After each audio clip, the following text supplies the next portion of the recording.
Tout à l'heure, donc on recommence pour les autres et aussi pour les enfants. Donc c'est Luc qui s'exprime.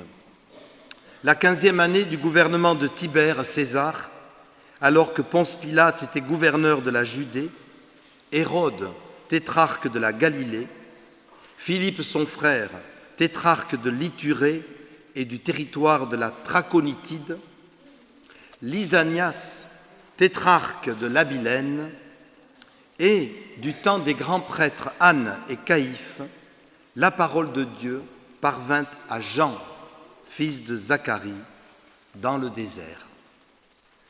Il se rendit dans toute la région du Jourdain, proclamant un baptême de repentance, de changement radical, pour le pardon des péchés, selon ce qui est écrit dans le livre des paroles du prophète Ésaïe.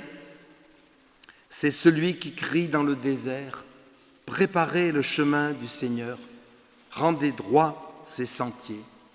Toute vallée sera comblée, toute montagne et toute colline seront abaissées, les passages tortueux deviendront droits, les chemins raboteux seront nivelés, et tous verront le salut de Dieu. » Alors, vous voyez, nous on a le Couserans, c'est une région de l'Ariège, et là il y avait des régions dans le pays de Jésus, l'Iturée, des jolis noms d'ailleurs, ça donne envie de voyager, l'Iturée, l'Abilène, la Traconitide, pas facile à dire, et puis qu'on connaît mieux, la Galilée, la Judée. Et puis, comme c'est quand même bien organisé, il y avait des gouverneurs qui géraient chaque région. Et parmi les gens qui géraient, c'était des hauts fonctionnaires, il y avait des tétrarques, Hérode, tétrarque de Galilée, son frère Philippe, tétrarque d'Idurée, etc. Alors je vais vous raconter une petite histoire vécue d'un souvenir lointain de faculté de théologie. Il y avait un professeur qui demande à un étudiant, il s'appelait Nicolas, « Nicolas, qu'est-ce que c'est un tétrarque ?» Et Nicolas de répondre, « Ah, c'est une espèce de coq qui vit dans la montagne. » Et bien sûr, tout le monde a ri, parce qu'il voulait parler du grand tétra, et pas tétrarque, qui est un coq de bruyère, qui est très protégé d'ailleurs, interdit de le chasser, et qui vit dans nos montagnes, dans les Pyrénées, il y en a, le grand tétra. Et en fait, Nicolas, il avait fait cette boutade, pourquoi ? Parce qu'il ne savait pas la réponse, et alors il a dit, bon, je vais faire rire l'assemblée, sauf le professeur qui n'a pas ri. Et ma foi, on a compris après, il nous a expliqué ce que c'était un tétrarque. Alors ça vient du grec, qui veut dire quatre. Et les Romains avaient divisé chaque province de l'Empire, il y en avait une multitude, en 4 régions, à peu près égales, plus ou moins, et le tétrarque, c'était le responsable d'une de ces 4 régions. Voilà. Et donc, ce n'est pas un coq, c'est un sous-préfet, en quelque sorte, à peu près l'équivalent. Voilà. Pour expliquer ce mot. Parce que l'Empire romain, vous le savez, c'était très organisé, très discipliné, et pour gérer un grand empire comme ça, il fallait bien que ça marche. Et donc, ils avaient quadrillé le pays, l'empire, un peu comme Napoléon d'ailleurs l'a fait pour la France. Et pourquoi est-ce que je vous raconte ça ? Parce qu'il y avait ce grand empire romain, ces tétrarques qui font peur, alors que le coq de bruyère ne fait pas peur, parce qu'il fallait leur obéir. Et en face, Luc, il nous dit le titre, mais ça ne l'intéresse pas trop, l'Empire romain. Il préfère nous parler de quelqu'un tout insignifiant, inconnu, un peu marginal, je vais y revenir, qui s'appelle Jean. Alors franchement, il aurait pu trouver un nom plus original, parce que Jean, ce n'était pas du tout original, même à l'époque, et pourtant c'est lui que Dieu va choisir pour annoncer la naissance de qui ? Jean, on va l'appeler aussi, alors je vous aide un peu, on va l'appeler Jean-Baptiste. C'est devenu un prénom, mais au départ c'est une fonction, c'est parce qu'il baptisait des gens qui venaient, des adultes en général, et il demandait pardon pour leurs péchés, et hop, il est plongé dans le Jourdain, qui n'était pas loin de l'endroit désertique où il était. Et alors il annonce qui, ce Jean-Baptiste? Il annonce la venue de qui?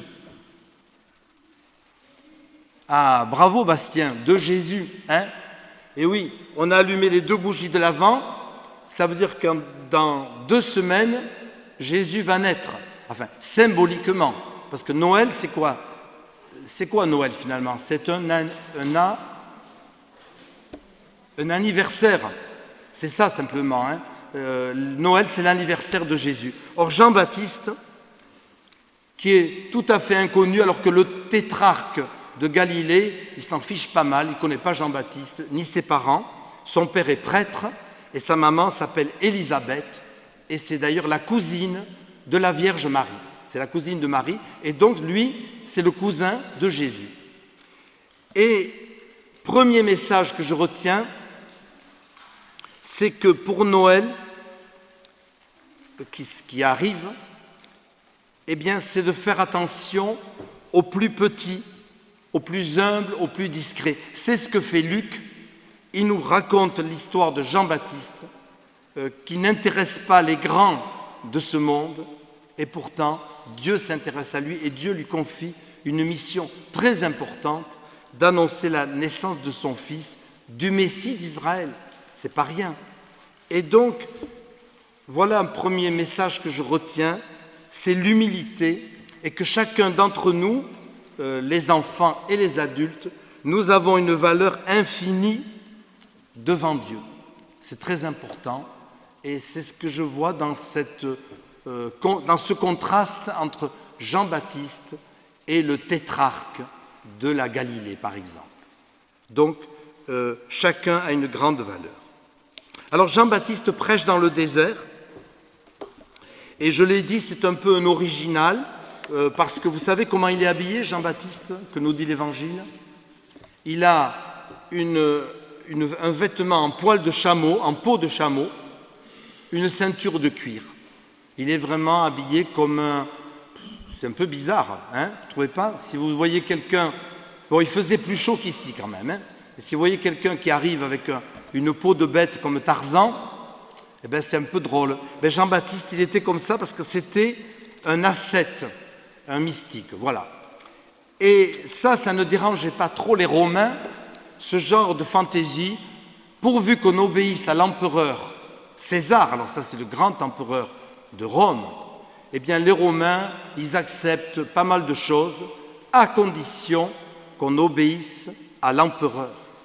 Or justement, Jean-Baptiste, il obéit à l'empereur, mais il va annoncer qu'il y a quelqu'un de plus grand que l'empereur, et c'est qui va arriver?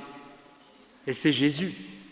Donc vous voyez, Jean-Baptiste, il ne fait pas de politique, il n'est pas révolutionnaire, mais il annonce Jésus, et ça déjà, ça ne plaît pas à tout le monde.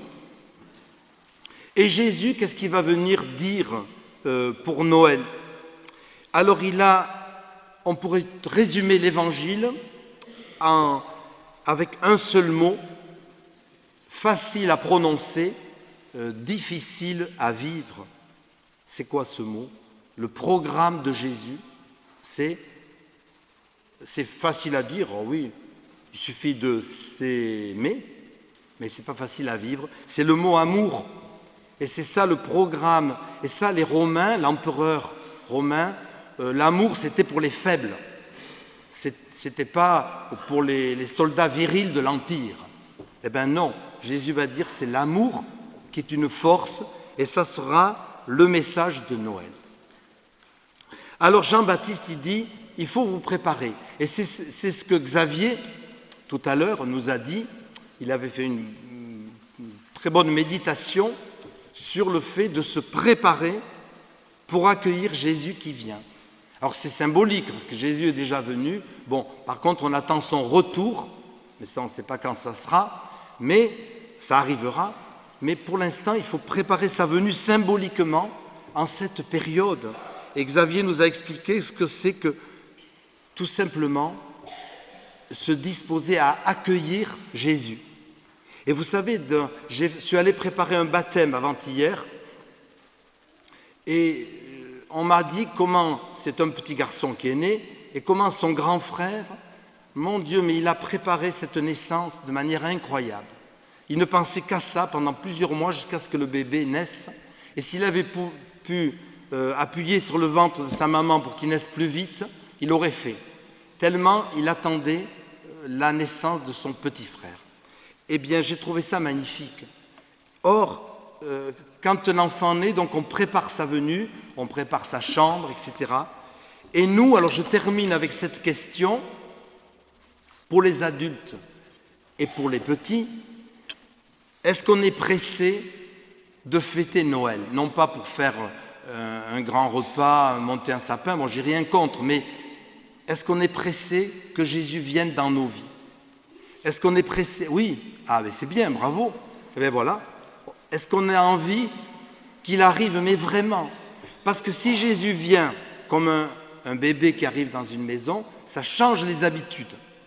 Ça bouleverse les horaires, tout tourne autour de ce bébé finalement, vous êtes d'accord avec moi? Eh bien, voilà, c'est bien. Tu as des petits frères et sœurs? Ah, petite sœur. Ah ben bravo, voilà. Donc tu sais de quoi je parle. Et est-ce que nous, on a envie que Jésus vienne ou revienne dans nos vies? Est-ce qu'on a envie de préparer son chemin? Tout sentier tortueux doit être redressé. Dans ma vie, il y a peut-être des choses un peu tortueuses, un peu qui ne sont pas tout à fait dans la ligne biblique. Eh bien, si je suis pressé que Jésus vienne, eh bien, je vais remettre ce qui ne va pas très bien, je vais le remettre plus droit. Et peut-être que je vais créer un climat d'accueil. Parce que Jésus, il vient chez tout le monde, il ne fait pas de différence, évidemment. Mais pour l'accueillir, il faut tout de même du recueillement, ce que j'appelle. Il faut un cœur qui a envie de son amour. Parce que si on n'est pas disponible, ben Jésus, il vient, mais on ne s'en aperçoit pas. Alors, est-ce qu'on a envie de se rendre un peu disponible, nous qui sommes là, pour fêter Noël différemment cette année? Alors, ça commence bien avec cette rencontre d'enfants. Ça nous donne vraiment un encouragement. Est-ce qu'on aimerait que ce Noël, cette année, soit un peu différent et que Jésus, il ait plus de place dans notre cœur, une place plus grande? Et alors là, je vous assure, le monde, si nous faisons place à Jésus dans nos vies, dans nos familles, dans notre emploi du temps, eh bien le monde va commencer à changer, c'est sûr. Il y a des tas de gens qui réclament des changements en ce moment. Eh bien le changement, il passe, je pense, par Jésus, qui occupe une place plus importante dans nos vies, dans nos familles et dans nos cœurs. Amen.